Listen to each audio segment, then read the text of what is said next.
Thank you for tuning in to the best parenting show on the internet, Post Daily Dose. It's the Post. It's the Post. It's the Post. The Post Daily Dose. It's the Post. It's the Post. It's the Post. The Post Daily Dose. It's the Post. It's the Post. It's the Post. The Post Daily Dose. It's the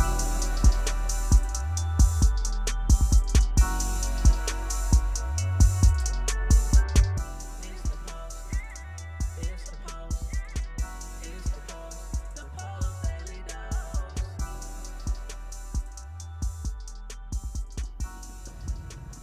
Hey, good afternoon, Facebook family. Welcome to another episode of Post Daily Dose with me, your trusted parenting advisor, faithful guidance, servant on the healing journey. What's my name? Big Papa Bryan+Post. Hope everyone is doing fantastic, and it is time for me to wash the dreads and tighten the dreads.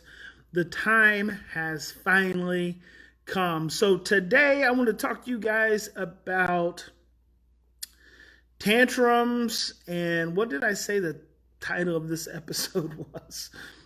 I forgot that quick. Something about outbursts and tantrums and spitting mad 2-year-olds. And actually there wasn't no spitting mad 2-year-olds. There's a spitting mad 14-year-old who literally was 2 years old. And this, hey, hello there, Tracy.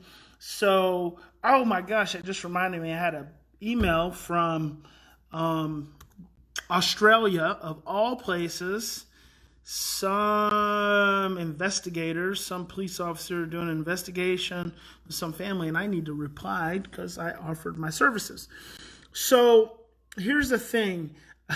Last night I was watching three of these teen boys, 3 of them, staying here in our treatment home, right in our respite home.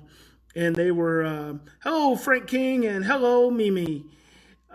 They decided to sleep outside last night. And so one of them, he has a hard time. He has a hard time with the peer stuff. Hello, Ashley D.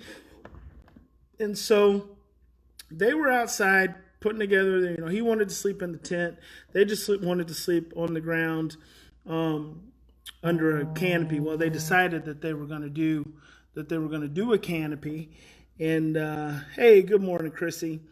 And so they started building that, and he wanted to do the tent, but the tent's like a 10-person tent, and there's only 3 of them, and they didn't want to put up the tent, and so he pulled all the stuff out of the tent because he was going to put it up, and then obviously it was really overwhelming, and they didn't want to help him, and so he just had a meltdown, and it was interesting watching it because he literally just sat on the ground with his legs folded, just like wailing like a 2-year-old, like literally like a 2-year-old would do. And I tell you guys this when I talk about emotional regression. Hello there, Leslie.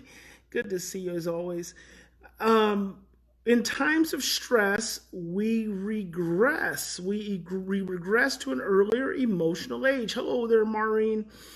When you are stressed, you have the capacity. Research says some adults in times of stress have the ability to revert to infancy. So you deal with some adults who get stressed out and literally start acting like babies. And I see a lot of 2-year-old behavior, especially with teenagers. And this was, he regressed. He was 2 years old. And so I think I may have stuck my head out the back, and he was mad because they wouldn't help him. So we kind of navigated through the system. He came stomping in, and I think he went upstairs and yada yada yada yada bada bada. And I don't attend to any of that stuff because he's in his feelings. In times of stress, our thinking becomes confused and distorted, and our short-term memory is suppressed. I don't need to attend to it. I only need to offer support. So he goes up, and about 3-4 minutes later, he comes down, and he goes back outside. He's feeling better. He goes back outside. They start getting along. They start putting the canopy up together, and I said, hey, we need to put the tent up. Well, they get overwhelmed with the prospect of putting the tent up, so I go out, and I help them put the tent back in the container, and we get it all put up. So they work on the work on the canopy that they're going to sleep under. And so finally it's done, and they've all got their sleeping bags. And so they're out there, and finally, hey, Carrie, hey, Missy. And then it was about 9 o'clock last night. It was about 8:30.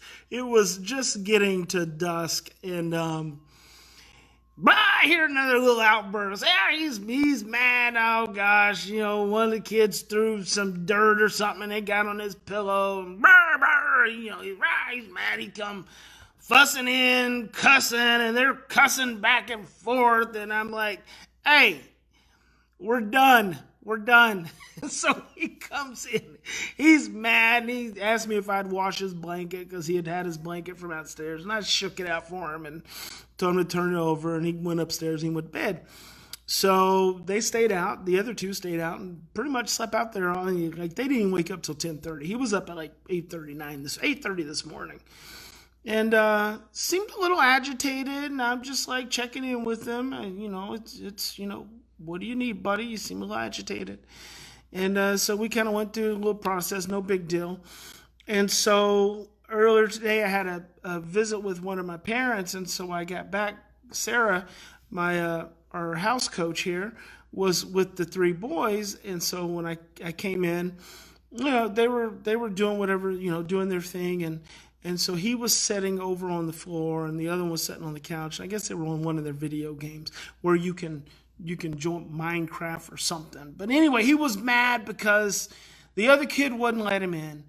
And oh my gosh. And then the other kid says, I don't want to let him in because he's doing this. And he was screaming, let me in. And I'm like, guys, if it's this stressful, we're not going to do electronics. And he's like, let me in. So at this point, he's regressed. I mean, he's like, rah! And I finally said to one of the boys, I said, turn it off. I stood there. He turned it off. I said to him, turn it off. He turns it off, and wow, man, he just rips. Oh my gosh, he's yelling and cussing, and he's so mad. And I'm just like, dang, buddy, this has got you all worked up.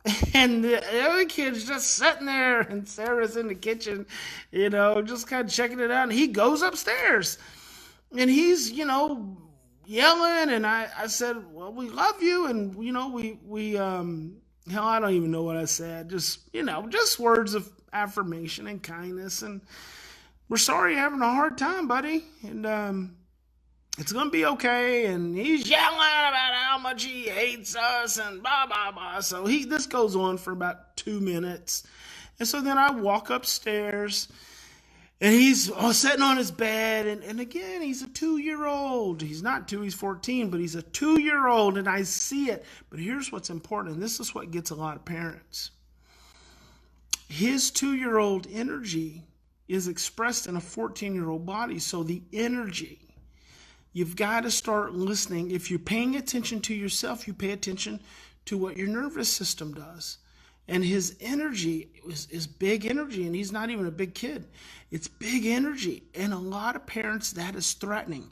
It's the energy that's threatening. It's the energy, it's the vibration that jacks up the amygdala. And so I'm just observing the fact that, wow, he's got a big little energy.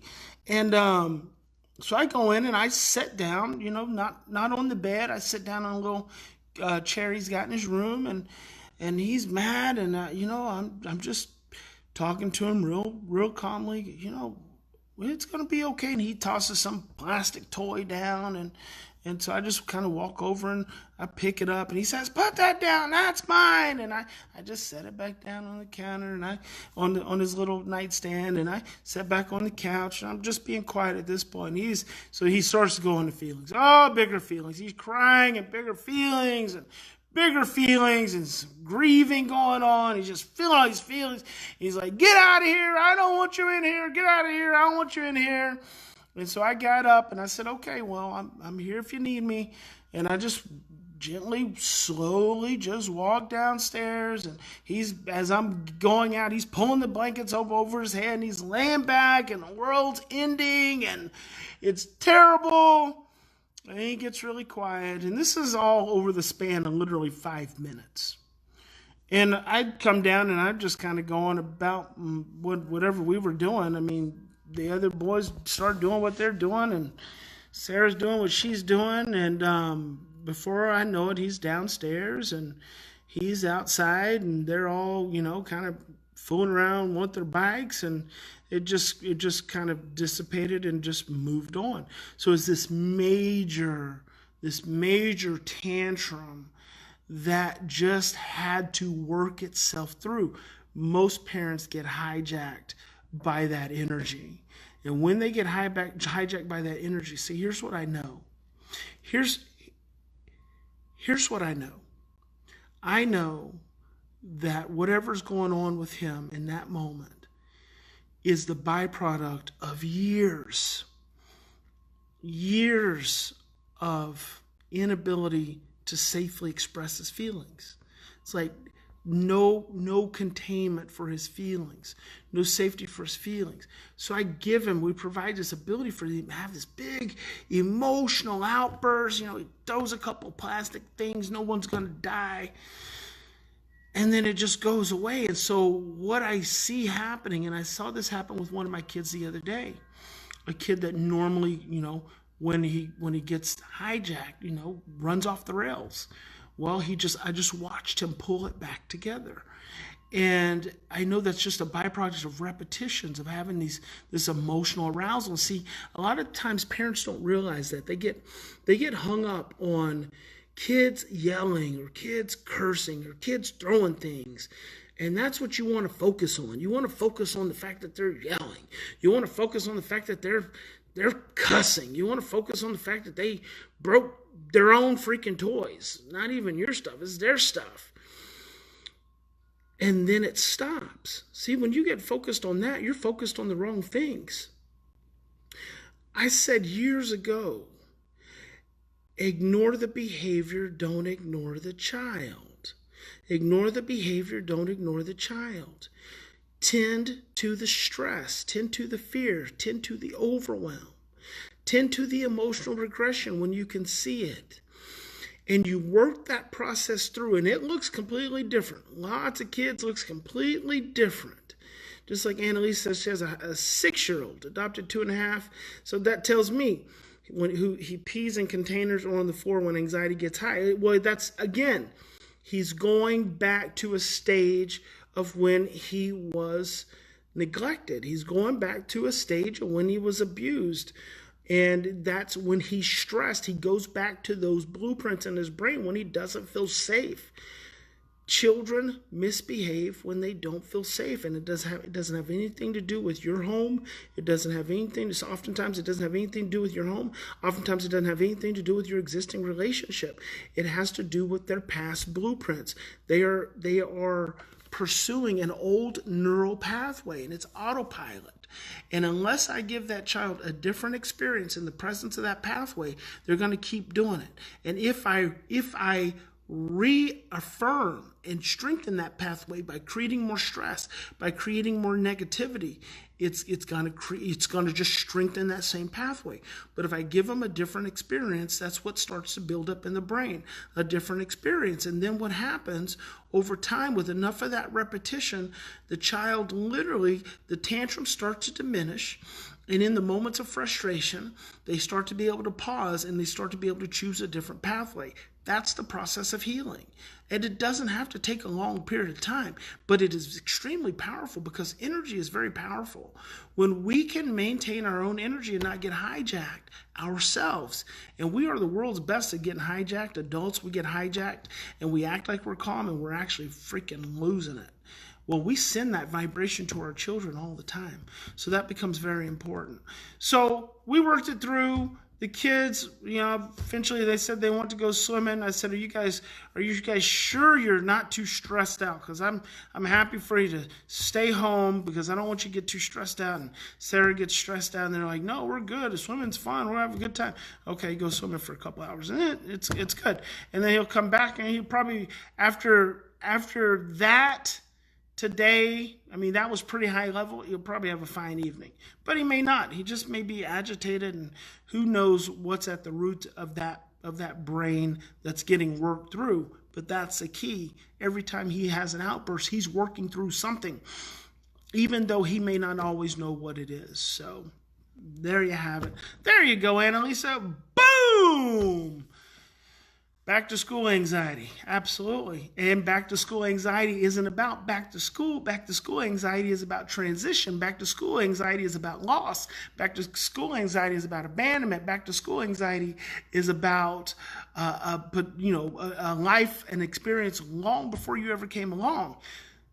That's what we have to think about, guys. That's what I really work to help you guys see, that it's not what you think you're seeing.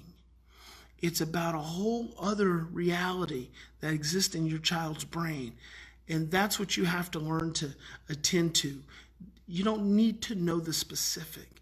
You just need to know that there's an emotional experience that's occurring that has oftentimes nothing to do with what's going on right now and everything to do with what your child has done in the past. Mary says, my 15-year-old boy does this. I just walk around behind him as he destroys things and ask him if he needs any help with anything. Let me know if you need more or if I can help. It takes him about 20 minutes and the rest of the kids go somewhere out of his way. Eventually it runs its course. It's not easy for sure. It is not easy. Thank you, Christopher. It is not easy, but that repetition is the key. And that is what your child's going to carry with them into the future. See, you're planting the seeds for the future. All right, I have rattled on way too long today. I have got an appointment to get to. Hey, remember, in any given situation, we always have two choices. We can continue to react from the same blueprints of stress, fear, and overwhelm, or we can stop, slow down, take 3 to 10 deep breaths, and choose love. I hope you'll choose love in every possible moment. Hey there, Keisha Watson. I see you, girl. Big Papa loves you. God bless each and every one of you. And I'll see you tomorrow. Join us live on weekdays at 6:30 Central Time on Facebook at the Post+Institute. Don't forget to get your copy of Brian's best-selling book, From Fear to Love, on promotion. Just pay shipping and handling at www.feartolovebook.com. That's www.feartolovebook.com.